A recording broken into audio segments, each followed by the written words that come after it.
नमस्कार। आज मंत्रिपरिषद में 18 विषयों पर चर्चा की गई और संबंध में निर्णय लिए गए।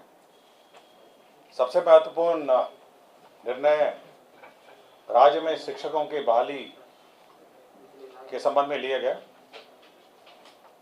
बिहार राज्य विद्यालय अध्यापक नियुक्ति स्थानांतरण अनुशासनिक कार्रवाई सेवा शर्त नियमावली 2023, आपको याद होगा कि कुछ दिन पहले ही मंत्रिपरिषद ने इसकी स्वीकृति दी गई और अब इसके अंतर्गत पदों के सृजन हुए, जैसे मूल कोटि के 40,185 पद जो मरणशील हो गए थे एवं विशेष शिक्षक के लिए पंचायत प्रारंभिक शिक्षक, नगर शिक्षक के क्रम से मूल कोटि के स्नातक कोटि के 5,534 एवं 1,745 सभी पदों को प्रत्यार्पित करते हुए अब 1 से 5 तक के जो पद हैं वो 85,477 और 6 से 8 1,745 पद।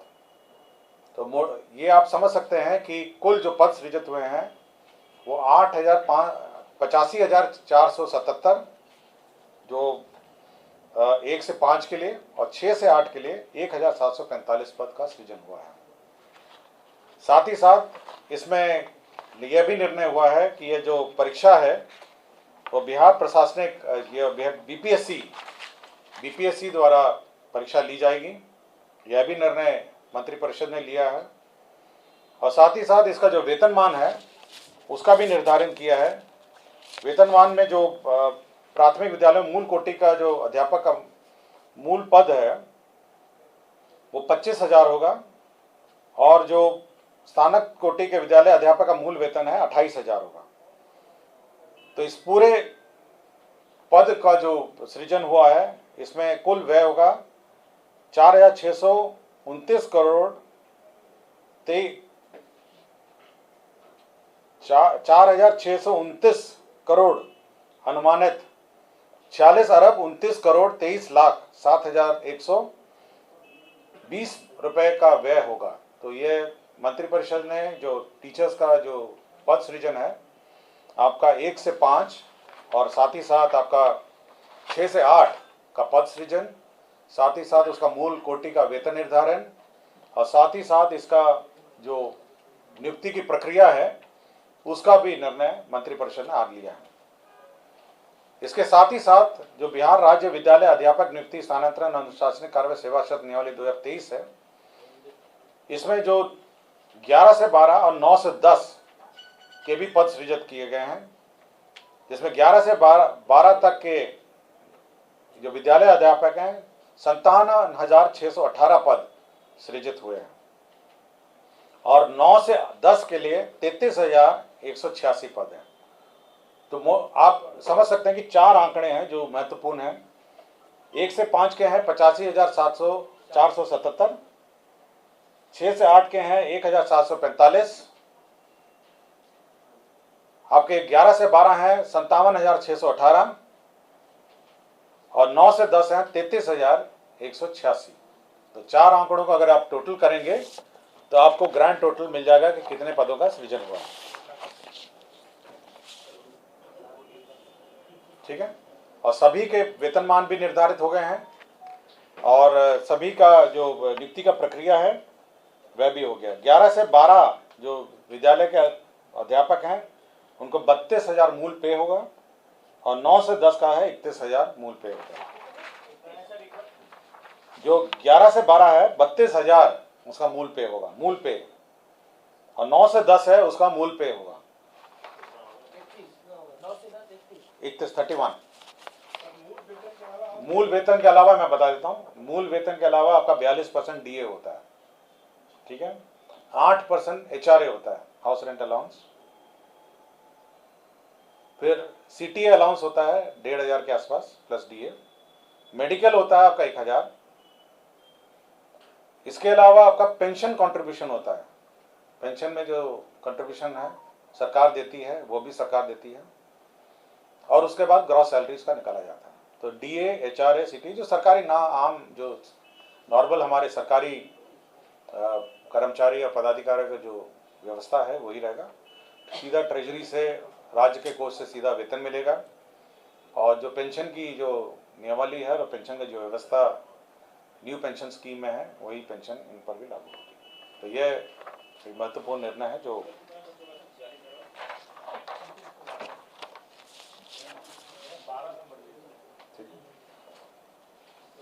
उन दोनों का मूल वेतन कितना बताया सर? 1 से 5 वाला 1 से 5 में पढ़ देता हूँ फिर से।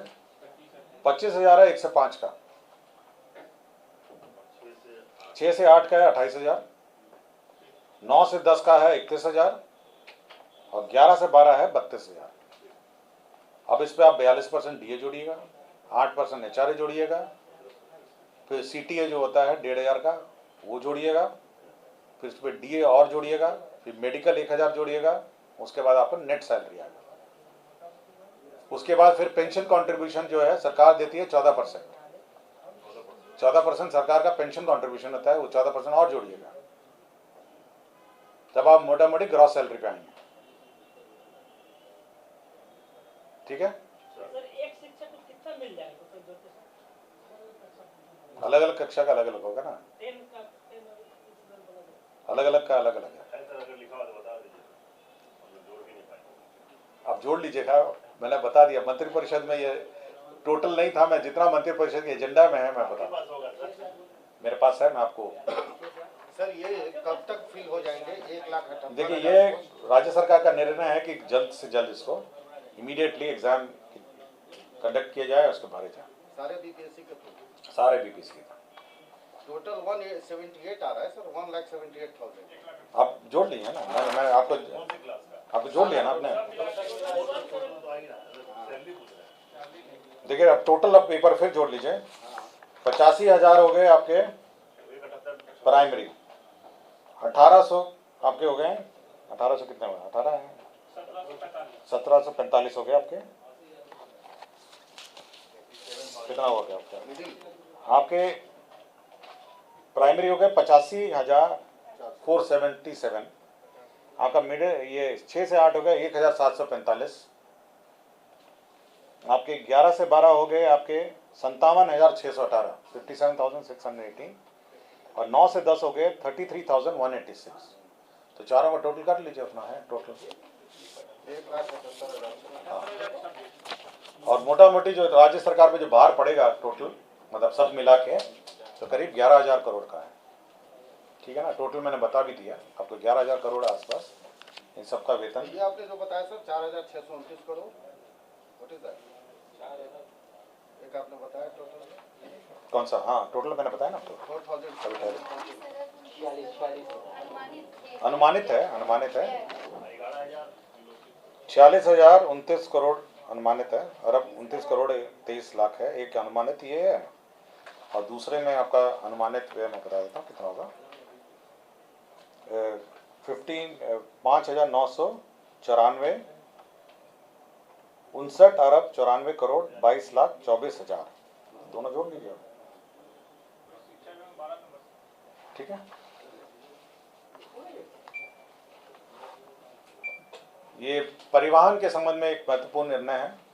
गया और मुजफ्फरपुर नगर निगम क्षेत्र में 15 वर्षों से अधिक पुराने जो सभी प्रकार के वाहन हैं, उसका परिचालन 1/10/2023 से बंद हो जाएगा, मतलब ये प्रतिबंधित रहेगा। तो यह मंत्रिपरिषद ने स्वीकृति दी है कि 15 साल से पुराने जो वाहन हैं 1/10/2023 से अब नहीं चलने।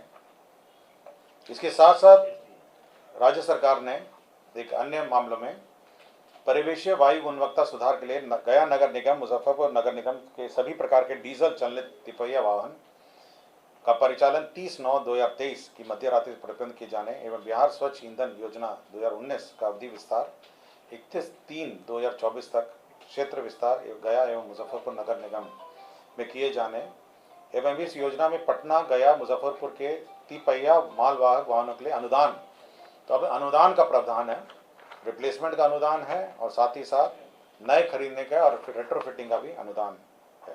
कितना अनुदान मिल रहा है? डीजल चलनित अथवा पेट्रोल चलनित तिपहिया मालवाहक वाहन का नए सीएनजी चलनित तिपहिया मालवाहक के प्रतिस्थापन पर 40,000 रुपये मिलेगा। डीजल चलनित अथवा पेट्रोल चलनित तिपहिया वाहन मालवाहन का नए बैटरी चलनित तिपहिया मालवाहन के प्रतिस्थापन पर 25,000 मिलेगा। पेट्रोल चलने तिपहिया वाहन में सीएनजी किट लगाने रेट्रोफिटिंग पर 20,000 मिलेगा। तो 3 है, एक 40,000 है, 25,000 है और 20,000।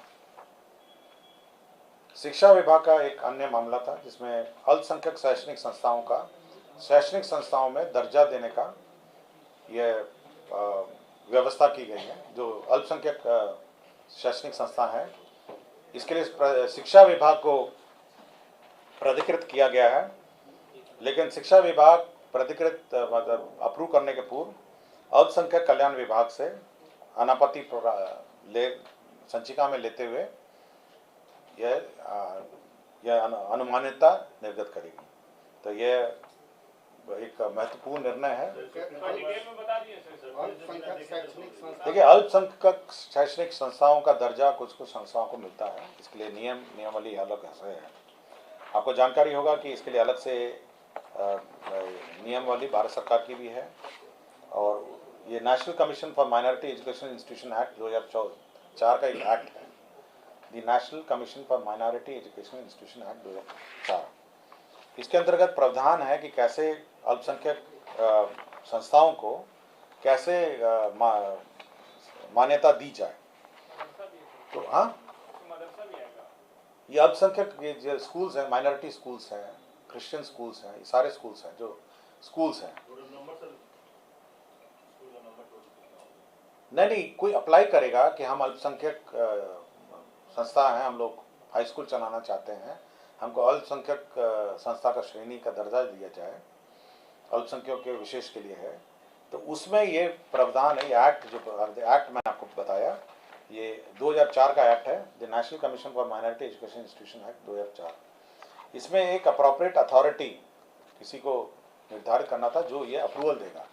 तो राज्य सरकार ने निर्णय लिया है कि शिक्षा विभाग इसका नोडल डिपार्टमेंट होगा, और जब भी देगा तो अल्पसंख्यक जो डिपार्टमेंट है, अल्पसंख्यक जो डिपार्टमेंट है, विभाग है, उससे अप्रूवल लेने के बाद देगा।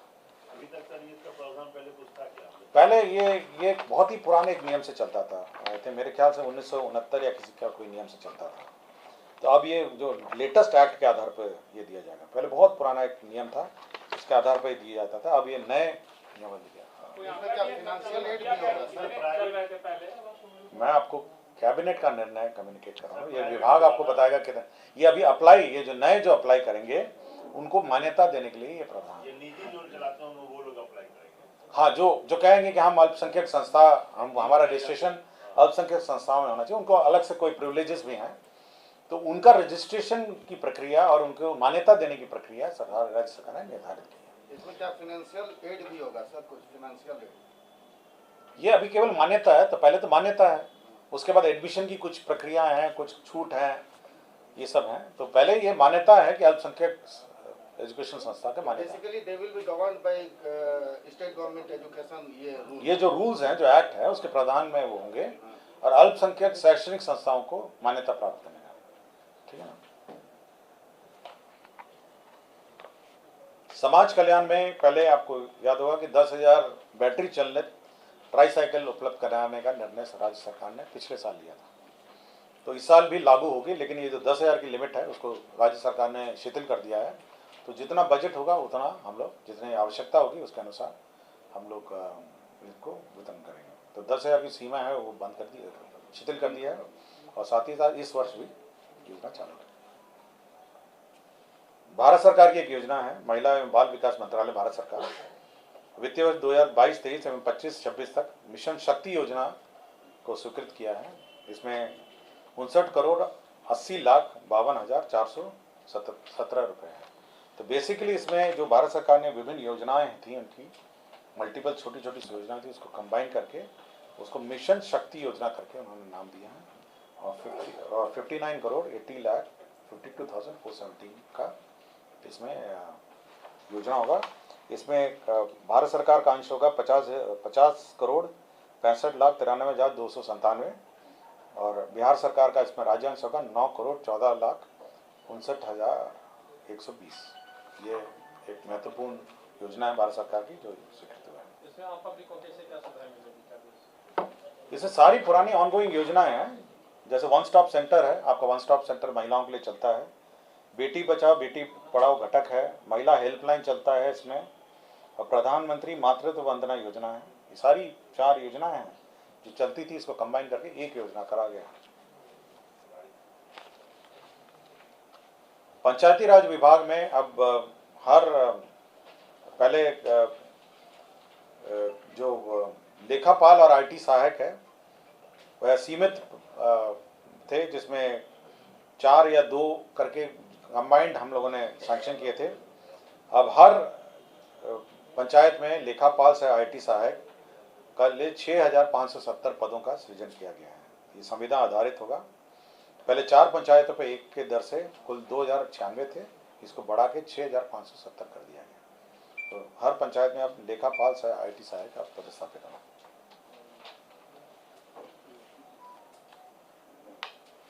ये जो हमारा केंद्रित रूप से अधिप्राप्ति होती है गेहूं और चावल के लिए, तो राज्य सरकार ने लोन लेने के लिए 10,000 करोड़ का लोन लेने के लिए अधिप्राप्ति में जो पैसा भुगतान होता है उसमें स्टेट गारंटी संसूचित किया है।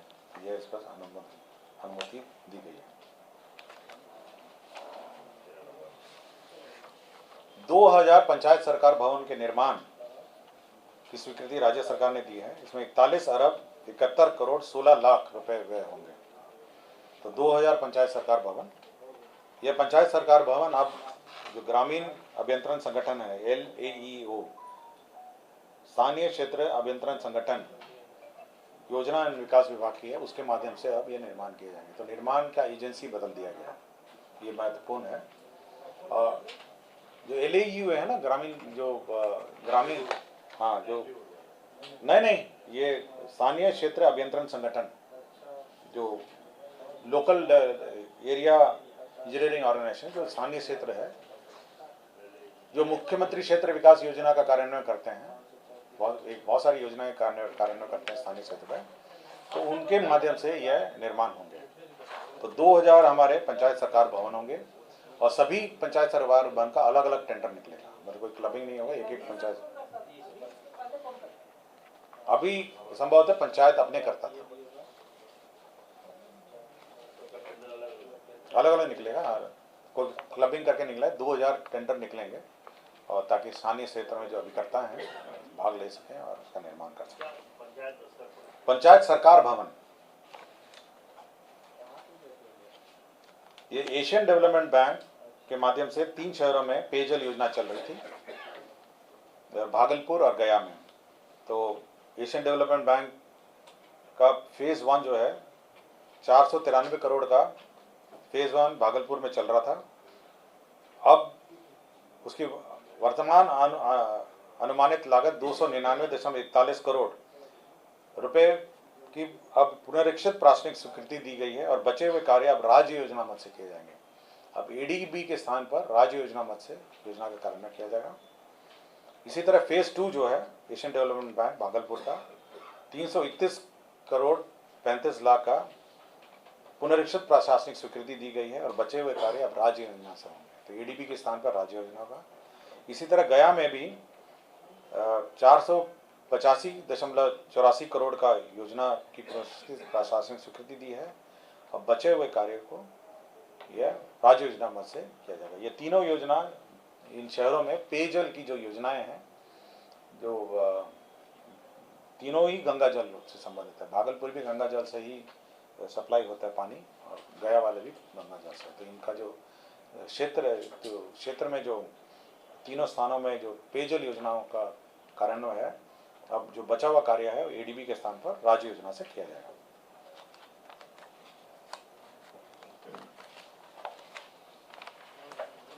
ये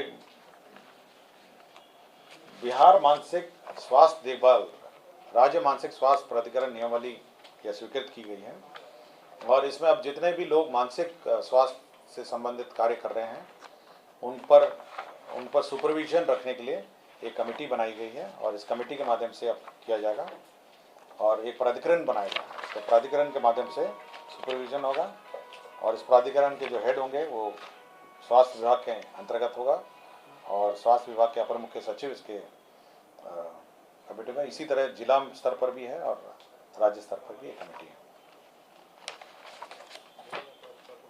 अपराध अनुसंधान विभाग के अंतर्गत विधि विज्ञान प्रयोगशाला सहायक निदेशक राजपुर समूह ख वेतन स्तर 7 के पद पर बिहार लोक सेवा पटना के अनुशंसा के आलोक में श्रीमती रोजी श्रीवास्तव सहायक निदेशक को बर्खास्त कर दिया गया है। ये एक निर्णय लिया गया है। पशु स्वास्थ्य एवं उत्पादन संस्था पटना को पशुपालन निदेशालय के अंतर्गत बनाए रखने हेतु बिहार पशु विज्ञान अधिनियम 2016 के परिशिष्ट 1 कंडिका 2(1) को विलोपित करने की स्वीकृति दी गई है। तो ये बिहार पशु एवं उत्पादन संस्था को पशुपालन निदेशालय के अंतर्गत ही बनाए रखने के लिए यह निर्णय लिया गया है। कर्मचारी चयन आयोग में प्रथम इंटरस्तरीय संयुक्त परीक्षा में 2014 के आधार पर निम्न वर्गीय लिपिक के पद पर नियुक्ति हेतु अनुसूचित अभ्यर्थियों के लिए सहकारिता विभाग के अंतर्गत निम्न वर्गीय वेतन स्तर 2 के 4 पदों का सृजन की स्वीकृति दी गई है।